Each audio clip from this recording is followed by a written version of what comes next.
No Hora Extra desta semana, você confere os seguintes destaques. O emprego na construção civil aumenta e a mulher vem ganhando cada vez mais espaço em um setor marcadamente masculino.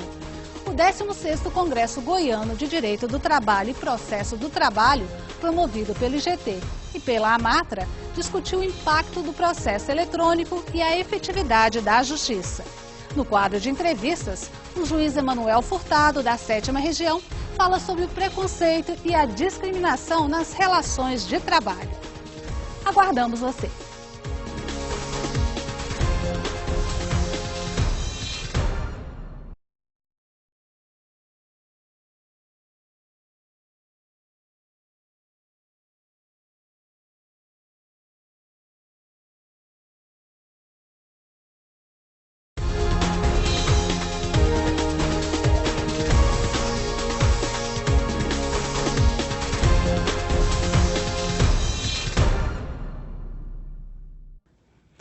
Está começando mais uma edição do Hora Extra, com as seguintes notícias da Justiça do Trabalho. Cresce a contratação de mão de obra feminina no setor de construção civil. Congresso do Direito do Trabalho e Processo do Trabalho discutem o processo eletrônico e a efetividade da justiça. O preconceito e a discriminação nas relações de trabalho é o tema em destaque no nosso quadro de entrevistas.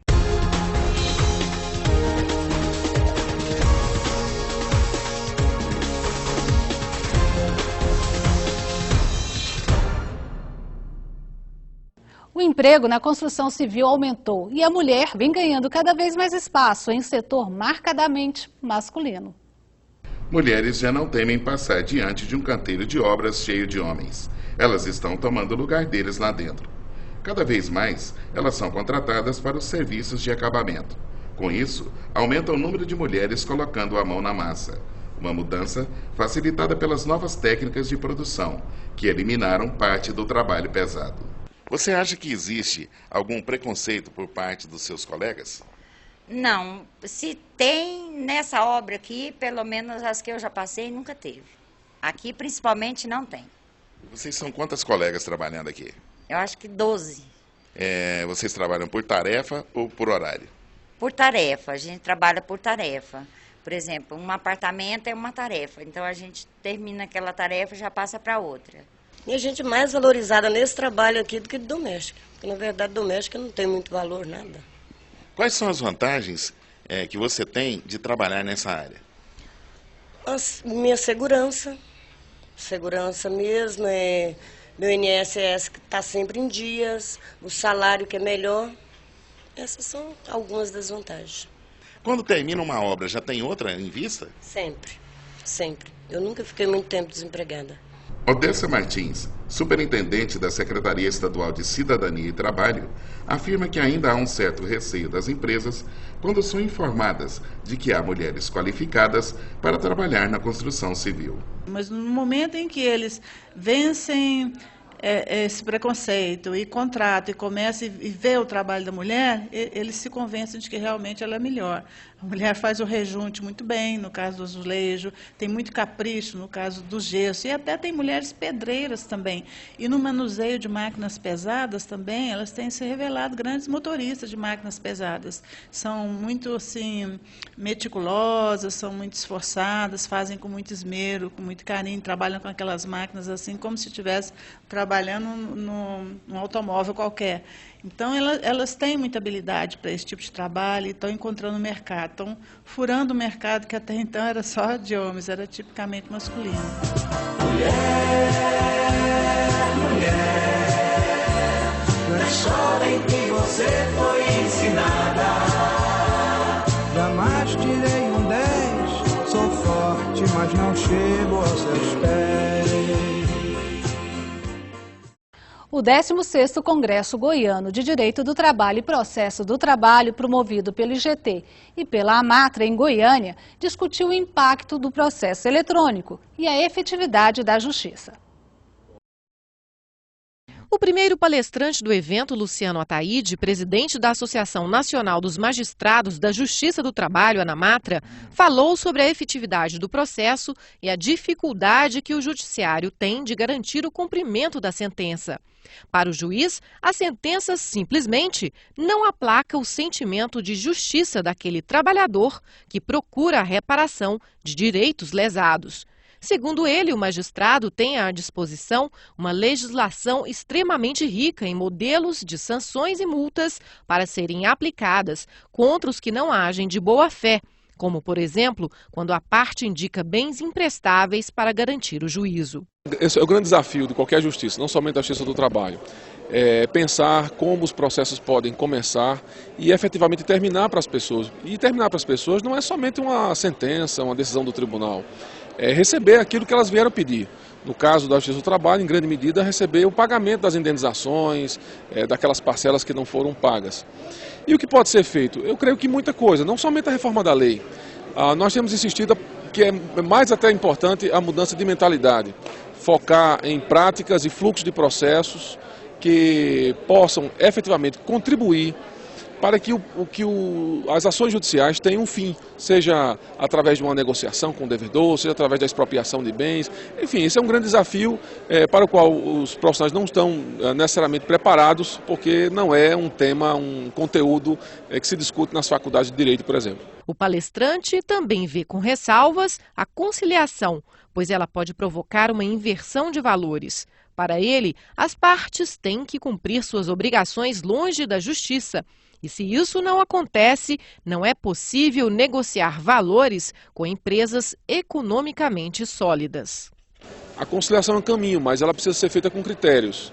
Ela precisa observar as condições efetivas do devedor, o patrimônio do devedor, se ele tem alguma dificuldade, porque para um devedor que tem patrimônio, para um devedor que tem condições de pagar, talvez a conciliação não seja o melhor caminho, talvez seja até um estímulo para que esse empregador, esse tomador de serviço, não cumpra a lei trabalhista no futuro, na perspectiva de que lá na frente ele pode responder uma ação judicial, mas fazer um acordo e pagar menos. Pagar menos num acordo depende de uma condição específica que o juiz deve examinar. O Congresso também abordou as tentativas de reforma da Constituição Federal, que, segundo o procurador do Trabalho, Cristiano Paixão, são tentativas autoritárias e elitistas de reforma, cujos procedimentos não foram previstos na atual Constituição. Uma das propostas de emenda constitucional, a PEC 341 de 2009, prevê o enxugamento da atual Constituição de 250 artigos para 70 artigos e já recebeu parecer favorável da Comissão Especial. Para o procurador do Trabalho, as tentativas de redução da Constituição refletem uma postura que nega a ideia de que a atual Constituição é fruto de uma luta política e social e da crença de que o povo não pode participar das decisões políticas do país. Tem dois problemas aí envolvidos. O primeiro problema é tentar mudar a Constituição de uma forma que ela mesma não permite. É uma tendência que vem desde 1997, essa é a quinta proposta de emenda constitucional, em que se busca reformar o texto da Constituição por uma via que a própria Constituição não previu. Seja por uma mini constituinte, seja por uma Assembleia Revisora, seja por um enxugamento da Constituição. Isso é um fenômeno muito grave, muito sério, porque é a própria Constituição sendo negada como forma de reger a vida em todos os sentidos.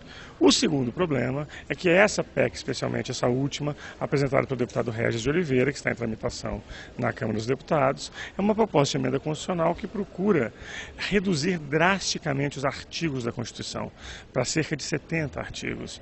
Isso é uma violência que se pretende cometer contra uma Constituição democrática, baseada em práticas sociais democráticas, baseada no movimento de redemocratização, sem nenhuma necessidade, sem nenhuma base científica, sem nenhum fundamento. Toda pessoa inserida no nosso contexto, seja no Judiciário, no Ministério Público, estudantes, professores, devem se mobilizar contra essa tentativa de golpe contra a Constituição. No próximo bloco, confira entrevista com o juiz do trabalho, Emanuel Furtado, pós-doutor em Direito do Trabalho pela Universidade de Salamanca. Ele vai falar sobre o preconceito e a discriminação no ambiente de trabalho. Voltamos já.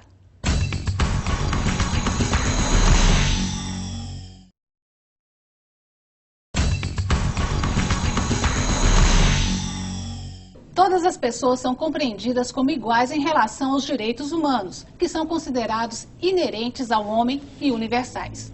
Mas ainda são comuns os casos de discriminação nas relações pessoais, problema que se estende também ao ambiente de trabalho. Quais as formas mais comuns de discriminação ainda evidenciadas nas relações de trabalho? O que dispõe a legislação sobre essa matéria? Esse e outros aspectos de discriminação na relação de trabalho nós conversamos agora com o juiz da 7ª Região, Ceará, Emanuel Teófilo Furtado, que é pós-doutor em Direito do Trabalho pela Universidade de Salamanca, Espanha. Doutor Emanuel, existe uma certa confusão em relação ao preconceito e discriminação. Qual a diferença entre esses dois conceitos, no caso? Pois não, Márcia. A ideia de preconceito, apresentada pelo prefixo pré, é um conceito apressado, um conceito antes da hora e, portanto, na maioria das vezes, equivocado. Então, eu tenho um preconceito de que o homem trabalha melhor do que a mulher, de que uma raça é melhor do que a outra. E sempre aparece o equívoco, o erro. A discriminação seria colocar em prática esse preconceito, esse conceito errado. Então, eu posso pensar que, no exemplo que eu dei, a mulher está aquém do homem e, como chefe de um setor, tratar de uma maneira mais acossada a mulher do que um trabalhador homem. Seria um exemplo, essa diferenciação entre o preconceito e a discriminação. E diferença de salário também? Consequentemente, vai se entender que porque o homem teria uma condição melhor, merece um salário maior. E é uma realidade no mundo de trabalho.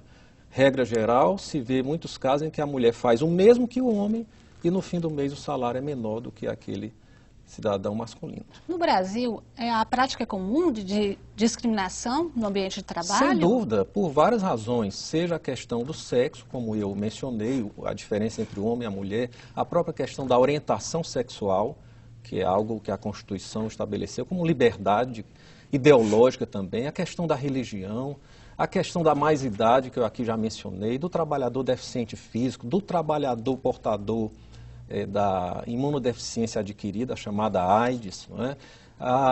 No que se refere à origem do trabalhador, de onde ele vem, portanto, vai ser tratado de uma forma preconceituosa por vir de tal ou qual local. Enfim, do trabalhador com doenças emocionais, que passa a render um pouco menos e muitas vezes o empregador acha que ele está fazendo corpo mole, quando na verdade ele merecia uma atenção maior do setor médico da empresa para superar aquela fase que atravessa, ou de estresse, ou de ansiedade, ou até de depressão, algo muito comum no tempo moderno, de pressão, de exigência, de uma sobrequalificação. Todos nós hoje temos que ser o suprassumo da competência, isso pesa sobre todos nós, qualquer que seja o nível, seja um nível de atividade empresarial de autoempregado intelectual, seja um nível mais modesto, essa pressão é constante, gerando esses problemas de natureza emocional. Existe alguma forma de discriminação que seja mais acentuada, que preocupe mais as autoridades? De uma maneira geral, a legislação brasileira, a Constituição Federal, não contemporiza, não admite qualquer tipo de discriminação. Nós não podemos dizer que é mais grave discriminar a mulher do que o deficiente físico, discriminar aquela pessoa que tem uma ideologia, uma religião X, do que discriminar a pessoa por conta da origem. Todo e qualquer tipo de discriminação tem igual importância no sentido de dever ser afastada da sociedade. Então não se pode fazer uma mensuração de dizer é mais grave discriminar por esta razão do que por aquela. Todas devem ser afastadas do nosso cenário jurídico por opção do povo brasileiro que na Constituição Federal elegeu a dignidade e a isonomia como princípios maiores da plena efetivação de um Estado democrático como é o nosso. A Constituição Federal, no artigo 7º, inciso 30, fala de algumas formas de discriminação. Seriam só essas formas que seriam penalizadas, que seriam apenadas, a pessoa pode ser apenada pela lei, ou existem outras formas de discriminação que, mesmo não sendo contempladas na lei, podem ser punidas? Na verdade, esse inciso do artigo 7º que você menciona, mas ele fala de não discriminação no momento de admitir o empregado, no pagamento do salário e na ascensão funcional na empresa. E diz que não pode haver discriminação em relação ao sexo, à idade, à cor e ao estado civil. Mas são apenas exemplos que a Constituição dá. Ou seja, não são só estes, são estes e tantos outros que ela não mencionou especificamente naquele dito inciso, mas que pela interpretação contextualizada que se faz, se entende que outras formas também não devem ser praticadas na hora da admissão, na hora do pagamento do salário e na hora da ascensão. Por exemplo, não está aí nesse artigo 7º que eu falava há pouco da questão da origem. Mas mesmo assim, numa interpretação, numa hermenêutica da Constituição, se sabe que foi intenção do Constituinte também não permitir a discriminação no que se refere ao momento de contratar, pagar salário ou fazer a ascensão na empresa por conta da origem da pessoa. Quando o empregador coloca anúncio no jornal para preencher vaga de trabalho exigindo que os candidatos tenham certa idade, que seja definido sexo e até estado civil, isso significa que ele está discriminando? Nós temos que contextualizar dentro de cada realidade. Na verdade, o que se quer é a igualdade no mundo do trabalho. Então, se for algo plausível, que tenha uma razão de ser deste anúncio, o direito do trabalho, a Constituição toleraria. Não tendo uma razoabilidade, não há por que aceitar. De se fazer a pergunta, para qual atividade é aquele anúncio? Eu vou querer, por exemplo, contratar um manequim, um modelo para minha agência de modelos, então eu posso estabelecer parâmetros. Eu só vou querer mulheres, eu só vou querer mulheres de estatura tal, de peso tal, de feições, digamos assim, mais avantajadas no que se refere ao estético, ao belo, que é um ramo da filosofia. Mas se eu vou querer um funcionário para um serviço burocrático, não importa se seja homem, se seja mulher, se seja alto, baixo, gordo, bonito ou feio, que são conceitos subjetivos. Então, tudo dependerá da finalidade para que se procura. Regra geral, esses anúncios, eles são discriminatórios, eles são preconceituosos, porque, na maioria das vezes, não é para nenhuma atividade que exija aquele parâmetro que ele está colocando no anúncio. Quando eles colocam assim, boa aparência. Pronto, esse é um exemplo, sem dúvida, de um preconceito ou de discriminação. O que é boa aparência? Aí já está envolvendo a questão da raça. Será que a boa aparência é ser loiro dos olhos azuis? É ser alto, é ter aquele fenótipo de beleza que a modernidade vem adotando como sendo o mais aceito? Então, essa questão da boa aparência, regra geral, inclusive, se volta para a mulher. A mulher tem que ter boa aparência. Por que isto? Já é uma discriminação com a própria mulher. Essa ideia de beleza mais voltada para o sexo feminino. Então, esses anúncios, regra geral, com a expressão boa aparência, na sua grande maioria, se nós formos ver para qual finalidade ele se destina, são, antes de mais nada, preconceituosos e discriminatórios. Certo. Nós vamos para um rápido intervalo e voltamos já. Hoje falando sobre discriminação no ambiente de trabalho. Não saia daí.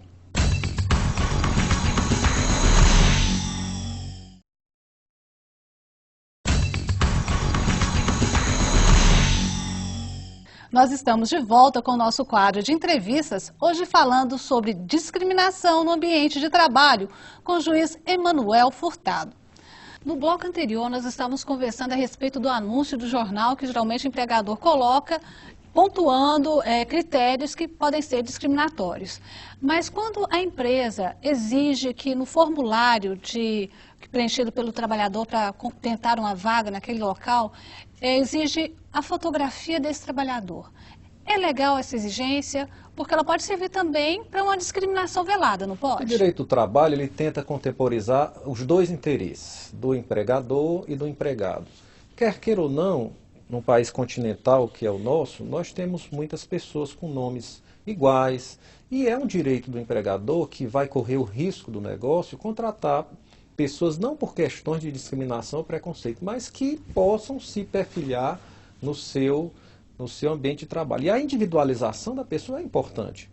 E por mais que se tente, não se pode também chegar ao extremo de não poder permitir ao empregador que exija uma ficha, uma individualização da pessoa para ele saber efetivamente quem ele está contratando. Se lá no fundo ele vai exercer uma discriminação em relação à aparência, à raça, aí fica realmente muito difícil esse controle. O que deve haver, isto sim, é um processo de conscientização de que não deve haver preconceito no ambiente de trabalho, mas não se pode ir à exigência de deixar o empregador podado, tolhido em qualquer iniciativa que ele venha fazer.